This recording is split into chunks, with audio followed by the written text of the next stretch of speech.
नमस्कार दोस्तों आज हम आपको हैतल मैम से मिलाने जा रहे हैं। हैतल चावड़ा जो मेरे काफ़ी पुराने परिचित भी हैं और एक विशेष शख्सियत है और डे बाय डे जो हैं उनके अंदर बहुत सारी जो है एक निखार जिसको कहते हैं वो आता जा रहा है।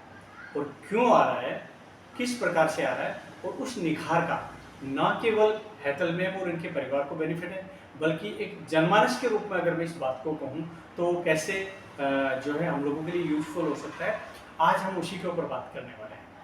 तो दोस्तों हैतल चावड़ा जी मैम है, नमस्कार मैम, आपका बहुत बहुत आभार। अभी जो है दोस्तों हैतल मैम जो हैं वो कुछ अपनी क्रिएटिविटी के साथ में चार कुछ अलग अलग एक्टिविटी के अंदर जुड़ी हुई है।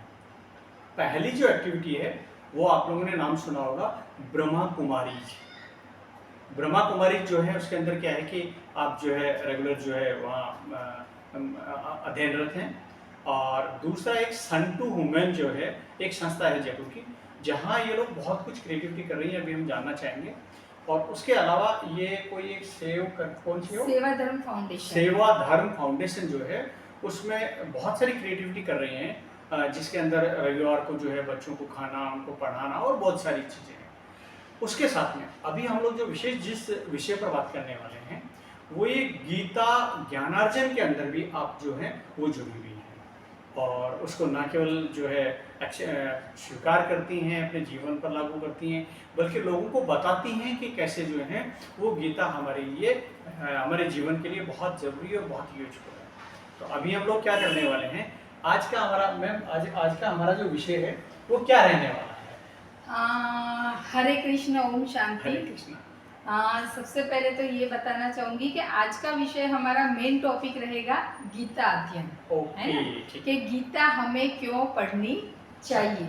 बाकी आपने जो सारी अलग अलग संस्था बताई तो मैं बताना चाहूंगी इन चार संस्था में सबसे पहले मैं ब्रह्मा कुमारी से जुड़ी आज से 2.5 साल पहले, है ना। हाँ, मतलब 6-7 साल से मैं शिवानी दीदी को सुनती थी, लेकिन 2.5 साल पहले मैं यह वैशाली नगर सेंटर से जुड़ी और मुझे बहुत ही अच्छा लगा। वहीं से मुझे डेमो दिया गया और सन टू वुमेन फाउंडेशन से जुड़ी। सबकी मैं छोटा छोटा बता दूं ताकि आपको पता चले क्या है ना। ब्रह्मा कुमारी तो सब परिचित है, ठीक है। वहाँ पर मैं एक अपन गॉडली स्टूडेंट कहलाते हैं और इस वजह से मेरे अंदर बहुत ही ज़्यादा कॉन्फिडेंस आया और मन की शांति मिली। वहाँ से ये जो सन टू वुमेन से जुड़ी मैं, तो वहाँ पर अपने को एक्सरसाइज सिखाते हैं और हमें क्या खाना चाहिए, सुबह का नाश्ता, दोपहर का खाना, है ना, जिससे आपका स्वास्थ्य अच्छा रहता है। मतलब ब्रह्मा कुमारी से तो मानसिक शांति मिली और यहाँ पर सन टू वुमेन से शारीरिक स्वास्थ्य मिला। सन टू वुमेन यानी सूर्य से जुड़ा हुआ। हाँ, सूर्य से जुड़ा हुआ। ये एक इंदौर के पास सेजवानी करके है, वहाँ का है, परमालय जी करके है, उनका फाउंडेशन है और ये हर जगह पर शिविर करते हैं। यहाँ अपने जयपुर में मैंने पिछले साल शिविर अटेंड किया था मई में, और इस साल भी मैंने वापस अटेंड किया। और 1 साल से मैं यहाँ नर्सरी पार्क में रोज़ सुबह 6 से 7:30 एक्सरसाइज करने जाती हूँ। और मैं सुबह मतलब वही अल्कलाइन ब्रेकफास्ट यानी अदृश्य नाश्ता करती हूँ। हाँ जी, किसी को जानना होगा तो कभी पूछेंगे तो डिटेल में इस पर बात करेंगे। बिल्कुल। हाँ जी, है ना। और फिर यहाँ से ही मुझे मतलब सेवा धर्म फाउंडेशन का पता चला, जो अपने ये जो गरीब बच्चे होते हैं, काम वाले के बच्चे और जो झुग्गी झोंपड़ी में रहते हैं, है ना, उन बच्चों के लिए काम करती है। तो जो बच्चे होते हैं उनका जो एडमिशन नहीं हुआ होता कोई स्कूल में, तो इनको हम सरकारी स्कूल में एडमिशन करवाते हैं।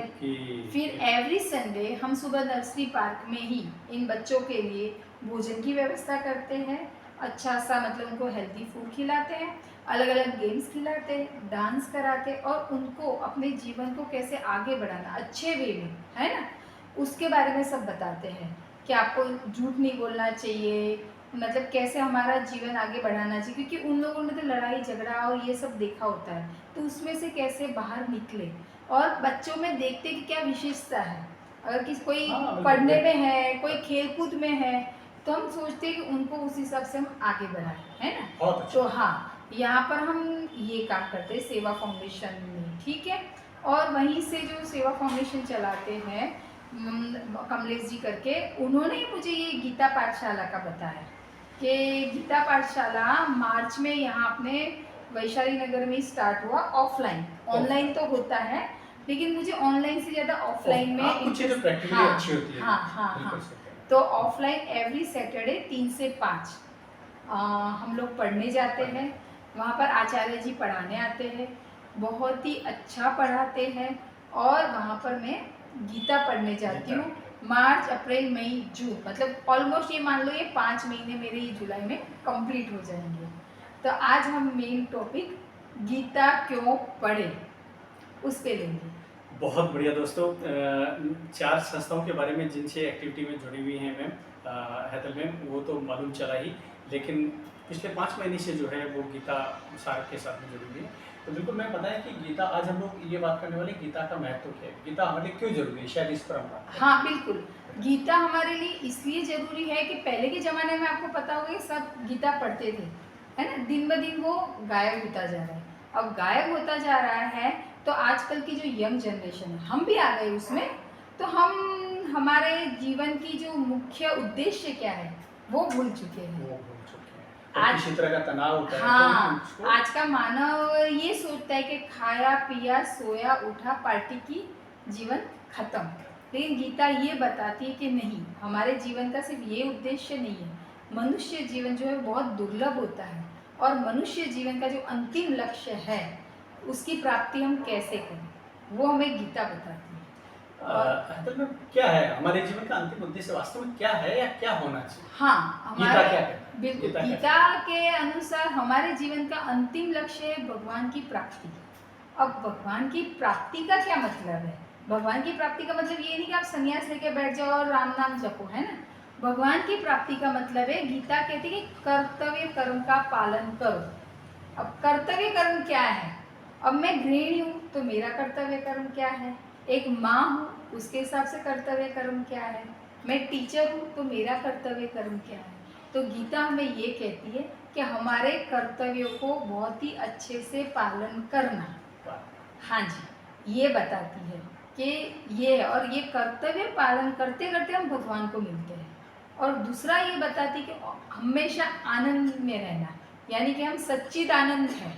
सच्चित आनंद यानी सत प्लस चित प्लस आनंद, मतलब मनुष्य जीवन जो मिला है, हम कोई मरना तो चाहते नहीं है, तो वो सत्य हो गया, है ना। और मनुष्य हमेशा कुछ ना कुछ जानने की कोशिश करता है, मतलब उसको कुछ ना कुछ नया चाहिए, तो चित्त में हमारे बैठा हुआ है।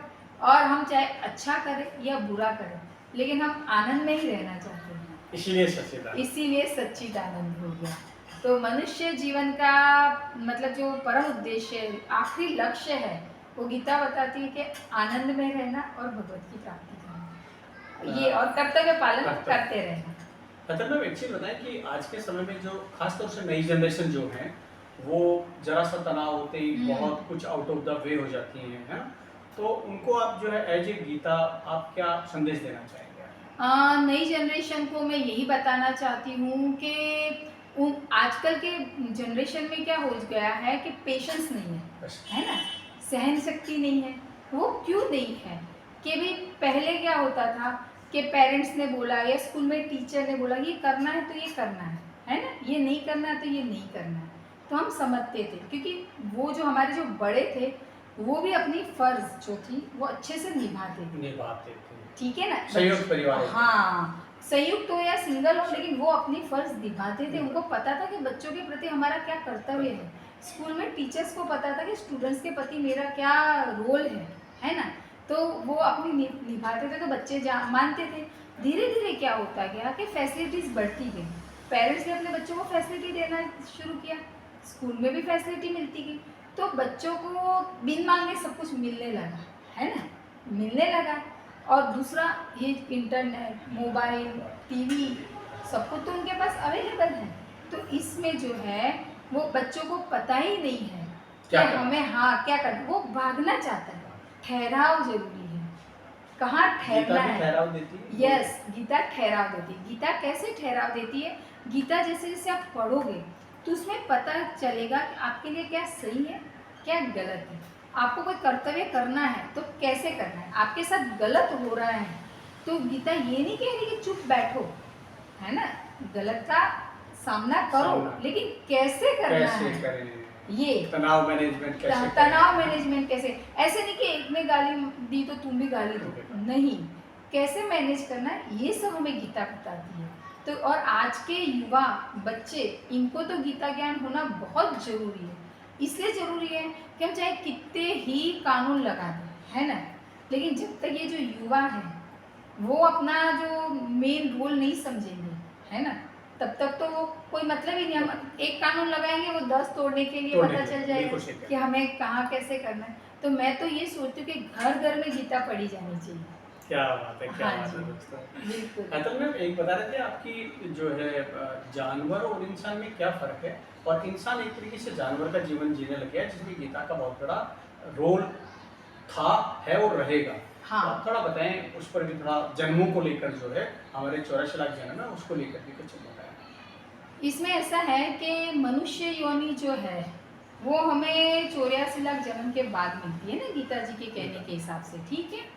अब जो अगर हमें मनुष्य योनि मिली है और उसको हम प्राणी की तरह ही व्यतीत कर देंगे तो उसका कोई मतलब नहीं है। अब क्यों? क्योंकि गीता जी ये बताती है कि मनुष्य योनि और इंसान और वो जानवर, उसमें क्या समानता है। तो समानता तो ये है कि आहार, निद्रा, भय और मिथुन, ये चारों में हम एक समान है, क्योंकि हम चाहे 56 भोग करें, है ना, और ये जो सुअर है वो विष्टा खाते हैं, उसको उसमें आनंद आता है, हमें हमारे भोजन में आनंद आता है। घास खाते हैं उसमें हाँ, पशु को घास खाते हैं उसमें आनंद आता है। वो ये नहीं सोचता कि मुझे खीर पूरी मिले तो ही आनंद आएगा, नहीं, उनको तो वो पसंद है, हमें हमारा भोजन पसंद है, तो उसमें तो हम दोनों एक जैसे ही हो गए। फिर बचा निद्रा, है ना, हम चाहे मतलब 1 लाख के गद्दे पे सोए या जमीन पे सोए, लेकिन नींद कब आएगी? जब हम बिल्कुल तनाव मुक्त होंगे, पीसफुल होंगे, ठीक है ना, तो हमें नींद अच्छी आएगी। लेकिन आज का मानव भागदौड़ वाली जीवन में एक चीज़ मिली, दूसरी 2 चाहिए होती है, ये मिली दूसरी चाहिए, चलो वो तो वहाँ तक ठीक है। फिर कंपटीशन, इसके पास ये है तो मेरे पास है, भाई मेरे को ज़रूरत है कि नहीं वो नहीं पता, मुझे चाहिए कंपटीशन। तो यहाँ भी हम जानवरों से पीछे हाँ, हैं। क्यों पीछे है? क्योंकि हमें नींद, फिर हमारी उसमें नींद उड़ जाती है, और जानवर को तो कहीं भी देख लो, भोजन मिल गया, सो गए, तो यहाँ भी हम श्रेष्ठ नहीं है ना। फिर तीसरा है भय, तो आज का मानवी हर तरह से भयभीत है ना, ठीक है, जबकि प्राणियों को तो सिर्फ अपने मौत का ही भय होता है ना, इंसान को तो तरह तरह का भय, करियर का भय, मतलब पहले तो जन्म के बाद बड़े होने के बाद पढ़ाई अच्छी मिली कि नहीं मिली, नौकरी हुई तो शादी का, फिर वो शादी हुई तो वो अपना करियर बचाओ, अपनी गृहस्थी को संभालो। आजकल की गृहस्थी भी कितनी टिपिकल हो गई है ना, तो इंसान भय में, अच्छा बीमार हो गए तो इसके इलाज कितने महंगे हैं, तो इंसान तो भयभीत ही रहता है, तो भय में भी वो पीछे ही है। अपन तो श्रेष्ठ नहीं हुए, तो अब श्रेष्ठ किस में हुए हम? श्रेष्ठ गीता जी बता रहे हैं विवेक और कर्म कर्तव्य करने की स्वतंत्रता। विवेक यानी हमारे पास अच्छा विवेक है ना, हम सोच सकते हैं क्या सही है, क्या मन है, विवेक है, गलत है, हाँ वो हम सोच सकते हैं, जानवर नहीं सोच सकता है। विवेक में आता है बुद्धि, और विवेक में भी फर्क है। बुद्धि जो है वो जड़ है और विवेक है वो चेतन है। भाई जड़ चीज तो सोच ही नहीं सकती, ना खुद के लिए सोच सकती ना दूसरे के लिए। विवेक तो खुद के लिए भी सोचेगी, दूसरे के लिए भी सोचेगी, सबको जानने की कोशिश करेगी ना। तो विवेक में तो हम हो गए ना, ये जो एक प्राणी के पास तो है नहीं। और दूसरा है कर्म करने की स्वतंत्रता। अब हमारे पास तो कर्म करने की स्वतंत्रता है कि हम कैसा कर्म करें। जब तक हम जानते नहीं थे तब तक जो हो गया वो हो गया। अब गीता जी से मिले तो हमको पता है कि अब आगे का जीवन हमें कैसे व्यतीत करना है, तो वो हमारे में स्वतंत्रता है कि हमें क्या कहते हैं गीता जी के धर्म और मोक्ष, है ना, वो हमारे पुरुषार्थ पे डिपेंड करता है। लेकिन जो जन्म मिला है, ठीक है ना, और जो अर्थ है यानी जो हमारे पैसा कमाने की शक्ति, वो तो हमारा प्रारब्ध है। पिछले जन्म की जो है उस वजह से हमें जन्म मिलेगा, लेकिन उस जन्म को हमें कैसे दिव्य बनाना, ये गीता जो है, ये गीता हमें सिखाती है कि हमें कैसे हमारा जीवन आगे तो हेतल मैम आप ये कहना चाह रहे हैं कि अगर गीता को अपने जीवन में उतार ले तो वो उन्नति तो करेगा ही, लेकिन बहुत पीसफुल जिसको बोलते हैं बहुत अच्छा जीवन हो जाएगा। हाँ, भगवान के करीब हो जाएगा। बिल्कुल भगवान के करीब तो होंगे होंगे, अपने अपन एक ये कहते हैं ना, अपना भी जीवन सुधार लेंगे। कैसे सुधार लेंगे कि गीता जी हमें हर तरीके से राह दिखाती है कि यहाँ गलत है, यहाँ सही, मगर गीता सिर्फ पढ़ने से नहीं होगा, गीता को अपने जीवन में उतारना पड़ेगा। जैसे एक एग्जाम्पल देती हूँ कि हम सोचते हैं कि गंगा में डुबकी लगाने से पाप नष्ट हो जाएंगे, है ना। चलो मान लिया चलो कि गंगा में डुबकी लगाने से पाप नष्ट हो जाएंगे, लेकिन पाप करने की वृत्ति वो तो खत्म नहीं होगी ना। चोर चोरी करके डुबकी लगा दिया, उसने सोचा मेरे पाप नष्ट हो गए, लेकिन वापस वो दूसरे दिन चोरी करेगा। वो गीता से मिलेगा। हम गीता पढ़ेंगे, फिर उसको सोचेंगे, इम्प्लीमेंट लाएंगे, तो हम जो चोरी कर रहे थे वही हमारी बंद हो जाएगी, तो हमारे पाप करने ही बंद हो जाएंगे। ये तो एक एग्जाम्पल दिया है ना। झूठ बोलना, क्रोध करना, ठीक है, मुंह बिगाड़ना, किसी को अपमानित करना, बहुत सारी छोटी छोटी चीजें, ईर्ष्या करना, द्वेष, हाँ, बहुत सारी छोटी छोटी चीजें होती है जो हमको पता ही नहीं है कि इसको विकार कहा जाता है। परेशान कर रही है, हाँ, और दूसरों को भी कर रही है ना, वो हमके पता ही नहीं है कि कैसे। तो ये सब हमें गीता जी बताती है ना, तो ये सब जब बंदी हो जाएगा तो हमारे पाप ही बंद हो जाएंगे, तो ये तो हमारी उन्नति है ना। एक तो होता है कि अपन ने चलो 5 रुपए कमाए, ठीक है, उसको अपन ने 5 रुपए को गवा दिया, ठीक है, और एक होता है हमने 5 रुपए कमाए और उसमें से कुछ गवा ही नहीं, तो हमारा बैलेंस बढ़ता जाएगा।